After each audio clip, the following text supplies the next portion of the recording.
You never should have lied to me. You said we'll be together for life, and now you're sneaking away like this? What am I to you? At the core of this issue is a distressing term, temporary spouses. Migrant workers, far from their homes and families, often form temporary relationships with others in similar circumstances in the cities where they work, without marriage certificates. When Chinese New Year approaches, these relationships often end. Women fear their man will never return, while men, eager to catch their trains home, push their temporary spouse away. "Have you finished? I have a wife and a kid waiting for me at home," one man shouted as he left his partner. The phenomenon of temporary spouses is not new in China. Official statistics reveal that by 2022, there were 170 million migrant workers leaving their hometowns for jobs elsewhere. Of these, nearly 70% were married. This means over 120 million married workers barely see their spouses or children throughout the year, a number nearly half the population of the U.S. In regions like Guangdong, Fujian, and Zhejiang, where migrant workers are concentrated, temporary spouses are common. Many come to factories not just to earn money, but also hoping to find a partner. One female worker candidly told a recruiter, I need to make money and find a man.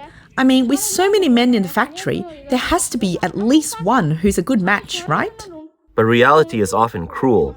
The men in the factory, they're either ugly, clumsy, or broke. 9 out of 10 are losers, and the last one is just some old guy. Her blunt words highlight the harsh realities of factory life. For those at the bottom of society, finding a partner with decent qualities is a tough challenge. These scenarios play out daily in industrial zones across the country. They reflect not just personal struggles, but broader societal issues, the gap between young people's aspirations and reality, the limited opportunities for upward mobility, and the rigidity of social classes. Without solutions to these problems, such phenomenon will only become more common. To understand temporary spouses more deeply, here are a few real-life stories. One young woman named Xiaoya, who was 28, left her husband and child behind to work in a city. At the factory, she met Ah Chang, who was 2 years younger than her. Their shared experiences brought them closer, and over time, they developed a relationship as temporary spouses. However, this relationship ended in tragedy. Before returning home for the Chinese New Year, Ah Chang asked Xiaoya to remain faithful while in her hometown. He claimed he wasn't feeling well and promised he would also stay loyal to her. However, back in her hometown, Xiaoya discovered she was pregnant, while Ah Chang had returned to his real family and cut off contact. A widow in her mid-50s, named Li Cui-hua, started working in a city after her husband passed away. At a construction site, she met Lao Zhang. Their shared hardships brought them together, and they started an 8-year relationship as temporary spouses. They worked together, shared meals, and returned to their rented room at the end of each day. They supported and comforted each other through difficult times. However, the relationship came to an end when Lao Zhang had to return to his hometown after his son got married. On the day they parted, Lao Zhang handed Li Cui-hua a bank card containing his savings from years of hard work. "Cui-hua," he said, "this is the money I've saved over the years. Take it. If you ever face any difficulties, let me know." Da Chao and Xiao Chao, two sisters, went to Guangdong to work. Xiao Chao soon started a relationship with a factory cook and moved out of the dormitory to live with him. Da Chao, on the other hand, longed for love but held firm to her principles. However, one day, she fell ill after getting caught in the rain. While she was bedridden, her husband was indifferent on the phone and was playing cards during the phone call. Meanwhile, a male co-worker showed her care and concern.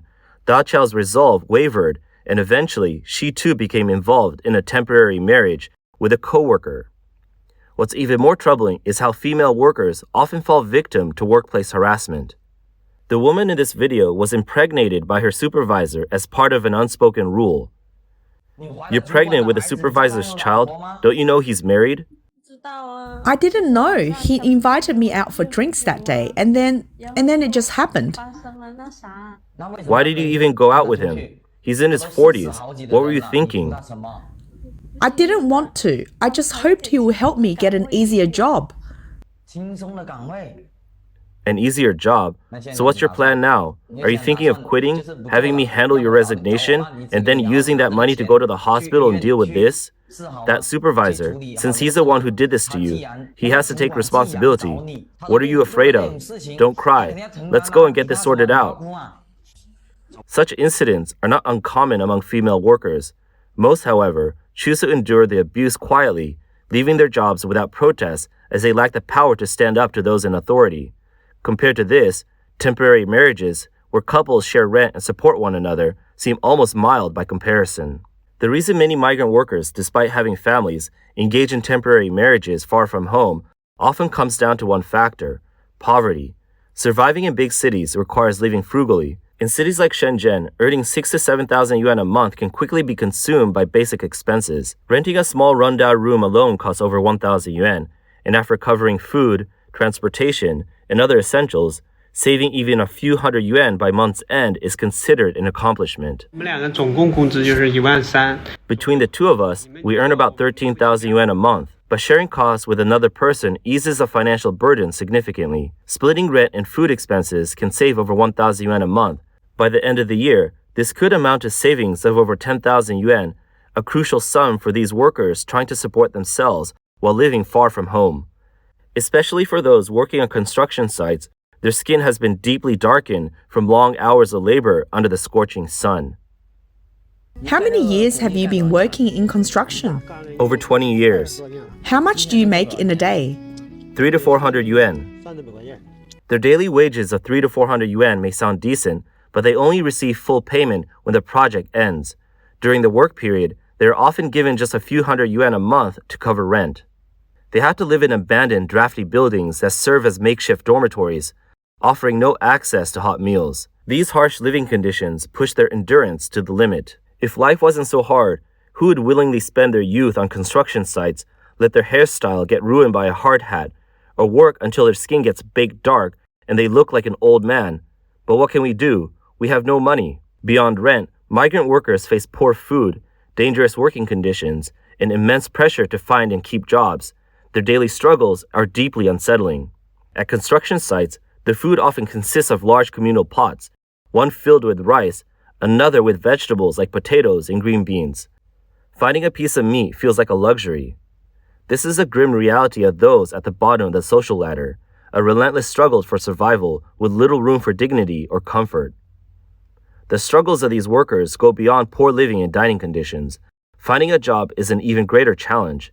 As early as 4 in the morning, before dawn breaks, day laborers gather on street corners, waiting like commodities to be picked up for work. Packed tightly together, their eyes reflect a mix of hope and resignation. To secure work, they often have to beg foremen, lowering themselves in ways that are deeply heartbreaking. The idea that labor is glorious, pushed by the communist regime, feels like a cruel joke in the face of this reality. An elderly man in his 60s, still working hard, expresses helplessness during an interview. "I'm over 60 now. My elderly mother is still alive, and I've got kids to support. What pension do I have? I'm just a migrant worker." For survival, they have no choice but to set aside their dignity and push themselves to the limit. One woman working on a construction site shared her experience. She earns 0.8 yuan for carrying over 100 pounds of weight. Each day she carries a total of 60,000 pounds, about 600 trips, and makes only 480 yuan by the end of the day. There are also young girls, just 17 or 18 years old, who enter factories and face grueling 12-hour shifts on assembly lines. Their youth is reduced to an hourly wage of 25 yuan. By the end of the month, their pay barely reaches 4,000 to 5,000 yuan. Their once vibrant spirits are crushed, and they lose all hope for the future. At an age when they should be full of life, they find themselves trapped in dark factory workshops, becoming mere extensions of the machines they operate. And it doesn't stop there. In one video, a man in Wenzhou, unable to find work for half a month and penniless, sat on the side of the road, crying uncontrollably as his family called, demanding money. Another clip shows a young man moving hundreds of heavy railroad ties daily at a construction site, an exhausting job that feels like trading health for money. A food delivery driver, working under the scorching heat of 38 degrees Celsius, recklessly rode his motorcycle up and down pedestrian bridges to save time. Cleaning workers, covered in grease, take on the dirtiest, most exhausting jobs for the lowest pay. At a gas station, an employee slipped and fell while dealing with a fuel spill. Despite the pain, they immediately got up to shut off the pump. High-altitude workers, toiling outdoors, have even faced abuse, with some being drenched in water by residents. Late at night, a ride-hailing driver experienced a breakdown, striking his car in frustration before collapsing to the ground in tears. The incident was triggered by a passenger complaint that resulted in a financial penalty. A young mechanic, soaked in motor oil, displayed visible signs of exhaustion and despair while working. Teenage boys who have dropped out of school can often be seen pushing heavy carts under the scorching sun, their skin deeply tanned from hours of labor outdoors. These individuals are not struggling due to a lack of effort, but rather because they face limited opportunities and few viable options for improving their circumstances. Young workers in factories often work covered in dust, with no access to even basic protective equipment. Coal miners emerge from their shift with no clean spot left on their bodies. Delivery drivers frequently face additional challenges, such as returning to find their motorbikes locked by security guards, leaving them without recourse. Porters carry hundreds of pounds every day, pushing through physical exhaustion to support their families. In one instance, a man selling cleaning products was seen kneeling on the street, polishing shoes for passers-by. Despite bystanders urging him to stop, he continued, forced to take desperate measures to make a living. Many of these workers want to improve their lives by learning new skills or finding better jobs. However, for many, education is limited, and continuing their studies is not an option. For most, graduating from middle school marks the end of their formal education. Providing these workers with pathways for advancement, such as reliable vocational training programs, could help them gain practical skills and improve their circumstances. China's vocational education system, however, faces significant challenges. Many vocational schools offer little practical training, and private training institutions are often riddled with scams and unreliable programs. Even those eager to learn often struggle to find effective training or end up losing money to fraudulent schemes. One example is a mechanic apprentice working in a small workshop, where training often lacks structure, and the instructors themselves have only basic skills. This situation is common in many sectors of China's manufacturing and service industries. A key factor contributing to this issue is the slow pace of industrial upgrades in China. Many businesses remain focused on low-end manufacturing, which requires limited technical expertise. As a result, they invest little in employee training. This creates a cycle in which workers without skills cannot find better jobs, and without better jobs, they lack opportunities to advance, remaining trapped at the bottom of society. Comparatively, countries like Germany have developed robust vocational education systems. Germany's dual education model has produced a skilled workforce and elevated vocational education as a key component of economic growth. In China, while there is plenty of rhetoric about vocational education, most resources are directed towards elite universities. According to 2023 data from the Ministry of Human Resources and Social Security, there are approximately 200 million skilled workers in China, but only 30% are classified as highly skilled. In Germany, this figure stands at 60%. In terms of investment, vocational education in China accounts for just 0.3% of GDP, compared to 0.7% in Germany and 0.6% in Japan. This disparity highlights a significant gap in resources and priorities. International collaboration could provide opportunities for improvement, but strained relations with the West have limited such exchanges. Additionally, many university professors in China are focused on theoretical work and may lack the practical experience needed to guide applied training effectively. This disconnect between education systems and workforce needs leaves many students ill-prepared to meet the demands of the job market. Skilled workers tend to focus on high-end fields, leaving a gap in support for low-income laborers. Policymakers and experts often lack a true understanding of the struggles faced by workers at the lower levels of society. From the confines of their offices, they create impractical policies that fail to address real issues.